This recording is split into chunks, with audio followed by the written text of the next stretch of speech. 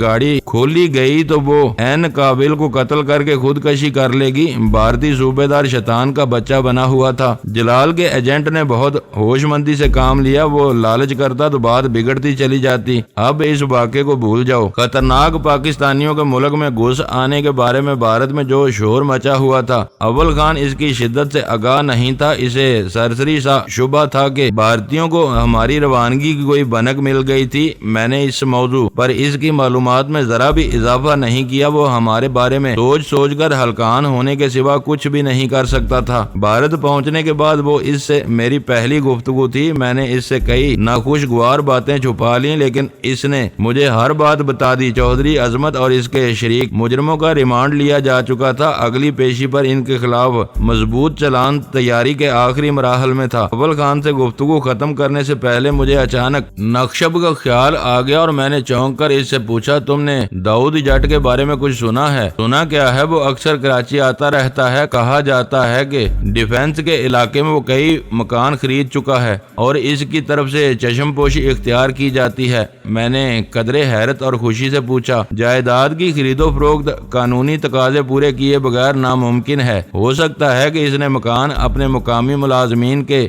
نام پر لیے ہوں۔ میری اطلاعات کے مطابق کبھی کسی ادارے نے اس کا پیچھا نہیں کیا۔ وہ اپنی اسپیڈ بوٹ میں کراچی آتا ہے اور چند دن گزار کر خاموشی سے لوٹ جاتا ہے۔ میں بھی یہی کہنا چاہ رہا تھا۔ وہ ہماری رعایت کا حقدار ہے۔ اس کے ایک آدمی نے کل رات ہی ہمارا ایک بڑا کام کیا ہے۔ وہ دہلی میں کہاں سے آ گیا؟ ان لوگوں کا گڑھ تو ممبئی میں ہے۔ اول خان کی آواز میں حیرت پوشیدہ تھی۔ گڑھ وہی ہے، مگر دہلی میں اس کا خاص آدمی رہتا ہے۔ وہ آنکھیں بند کر کے ہر مظلوم کی مدد کرتا ہے۔ مجھے معلوم ہے یہ لوگ اپنی غیر قانونی کمائی پر کوئی انکم ٹیکس نہیں دیتے، لیکن سینکڑوں غریب خاندان ان کے وظیفوں پر پل رہے ہیں۔ لڑکیوں کی شادی پر 1,50,000 کی مدد دینا ان کی روایت بن چکی ہے۔ کراچی کے مشیروں میں بھی ان کی بہت خدمات ہیں۔ یہی وجہ ہے کہ آج تک ان لوگوں کا راستہ روکا گیا، نہ کبھی ان سے ٹکراؤ کی نوبت آئی۔ شاید اسی کا ثمر ہے کہ کوئی تمہارے کام آ گیا۔ ویسے کام کیا تھا وہ؟ اسے رہنے دو، میں نے ہنس کر کہا۔ میں یہی چاہتا تھا کہ پاکستان میں ان کے ساتھ کوئی زیادتی نہ ہونے پائے۔ اول خان نے ویرا اور غزالہ کے لیے دعائیں دے کر فون سلطان شاہ کو دے دیا۔ وہ میرے روبرو ہوتا تو شاید سوالات کر کے میرا دماغ خالی کر دیتا، لیکن اس وقت اس نے کچھ نہیں پوچھا۔ بار بار ہم تینوں کی خیریت دریافت کرتا رہا۔ اس نے جہانگیر کے بارے میں ایک لفظ تک نہیں کہا اور میں نے جلد واپسی کے وعدے کے ساتھ فون بند کر دیا۔ کال ختم ہونے کے بعد میں نے CSD الگ کی اور تار پرانی حالت میں جوڑ دیے۔ میری ایک آواز پر سنیل لوٹ آیا۔ شاید اسے خود ہمارا وہاں رکنا پسند نہیں تھا۔ وہ ہمیں ساتھ لے کر گھر سے نکل گیا۔ واپسی پر بھی سرلا ہمارے سامنے نہیں نہیں آئی تھی۔ اب کیا ارادہ ہے؟ سنیل نے گاڑی کو حرکت میں لاتے ہوئے پوچھا۔ عقب نما آئینے میں وہ میری طرف دیکھ رہا تھا۔ آج تمہاری ڈیوٹی لمبی ہو گئی ہے، ہمیں ہوٹل چھوڑ دو اور واپس جا کر آرام کرو۔ میری ڈیوٹی صبح سے رات تک کی ہے، اس نے ہنس کر کہا۔ تمہاری ضرورت ہو یا نہ ہو، میں گاڑی کے ساتھ ہوٹل کے پارکنگ لاٹ میں موجود رہوں گا، کیونکہ یہ میرے چیف کی ہدایت ہے، اس پر عمل کرنا ضروری ہے۔ بے سود ہے تم اپنا وقت برباد کرو گے، شاید تمہیں معلوم نہیں کہ اب تمہارا چیف بھی مجھ کو جواب دہ ہے۔ تینوں کے لیے میری ہدایت حرف آخر کا درجہ رکھتی ہے۔ میں کہہ رہا ہوں کہ تم کو اسی وقت واپس جانا ہوگا۔ سوری، یہ بات مجھے معلوم ہے مگر میں بھول گیا تھا، اس نے مسکراتے ہوئے معذرت کی۔ کل صبح آ جانا، اس وقت تک میں سوچ سمجھ کر کسی راہ کا تعین کر لوں گا۔ پروگرام طے ہو گیا۔ سنیل نے ہمیں ہوٹل کے پورچ میں گاڑی سے اتارا اور رخصت ہو گیا۔ اپنے کمرے میں پہنچ کر مجھے خیال آیا کہ باتوں میں مصروف ہو کر میں سنیل سے جان اسمتھ کا ذکر کرنا بھول گیا تھا۔ میں نے آخری لمحات پر امریکی سفارت خانے تک جانے کا ارادہ محض اس لیے ملتوی کر دیا تھا کہ وہاں گھسنا اور گھس کر کوئی من مانی کاروائی کرنا ممکن نہیں تھا۔ سنیل یا اس کی کوئی ساتھی آسانی سے جان اسمتھ کی قیامگاہ کا سراغ لگا سکتا تھا۔ اس کا ٹھکانہ نظروں میں آنے کے بعد بہت کچھ کیا جا سکتا تھا۔ وہ کام بہت اہم تھا۔ دن کا کافی حصہ باقی تھا۔ شام ہونے تک جان اسمتھ کے بارے میں مطلوبہ معلومات حاصل کی جا سکتی تھی، مگر مسئلہ یہ تھا کہ سنیل راہ میں تھا۔ سرلا کے گھر میں اس کا کوئی ساتھی نہیں تھا۔ میں نے مجبوراً اپریٹس استعمال کرنے کا فیصلہ کر لیا۔ ہوٹل کا کمرہ ایئر کنڈیشنڈ ہونے کی وجہ سے بند تھا۔ خدشہ تھا کہ اس محبوس فضا میں اپریٹس واضح ریڈیائی سگنل نشر اور وصول نہیں کر سکے گا۔ میں نے پردہ سرکا کر ایک کھڑکی کھولی اور اپریٹس آن کر دیا۔ اس روز میری اور سنیل کی ملاقات میں تسلسل رہا تھا۔ میں نے اسی سے رابطہ کیا۔ آج کے انڈین ایکسپریس کے اندرونی صفحات پر جان اسمتھ نامی ایک امریکی کے بارے میں خبر چھپی ہے۔ وہ چند روز کے نجی دورے پر دہلی آیا ہوا ہے۔ یہ معلوم کرو کہ وہ کہاں ٹھہرا ہوا ہے۔ اوور۔ میں ضرور معلوم کروں گا۔ آج صبح تم نے امریکی سفارت خانہ دیکھنے کا ارادہ ظاہر کیا تھا، آخر میں اسے منسوخ کر دیا۔ اب جان اسمتھ کے بارے میں کچھ سوچ رہے ہو؟ کیا یہ بھی انل کی طرح کا کوئی چکر ہے؟ اوور۔ مجھے سنیل کا وہ سوال پسند نہیں آیا۔ باہمی مراتب طے ہو جانے کے بعد وہ سوال غیر ضروری تھا۔ شروع سے آخر تک اس کا رویہ سعادت مندانہ رہا تھا، لیکن اس وقت وہ نہ جانے کیوں پٹڑی سے اتر گیا تھا۔ میں نے قدرے بے رخی سے کہا، یہ سوال اس وقت کرنا جب میرا دیا ہوا کام پورا ہو جائے گا۔ ابھی میں کچھ نہیں کہہ سکتا۔ میں نے لاسلکی مواصلاتی رابطوں کی طے شدہ روایات سے انحراف کرتے ہوئے مزید کچھ نہیں کہا اور اپریٹس آف کر دیا۔ میں دیکھ رہی ہوں کہ وقت گزرنے کے ساتھ آپ کی بے چینی بڑھتی جا رہی ہے۔ غزالہ کی آواز آئی۔ میں نے کھڑکی بند کی اور پلٹ کر اس سے پوچھا، یہ بتاؤ کہ یہاں آنے کے بعد ہم نے اب تک کیا کیا ہے؟ نئی جگہ پر قدم جمانا سب سے اہم ہوتا ہے۔ آپ اس میں کامیابی حاصل کر چکے ہیں۔ ویرا انسپیکٹر ڈیوڈ کے چنگل میں پھنسنے جا رہی تھی۔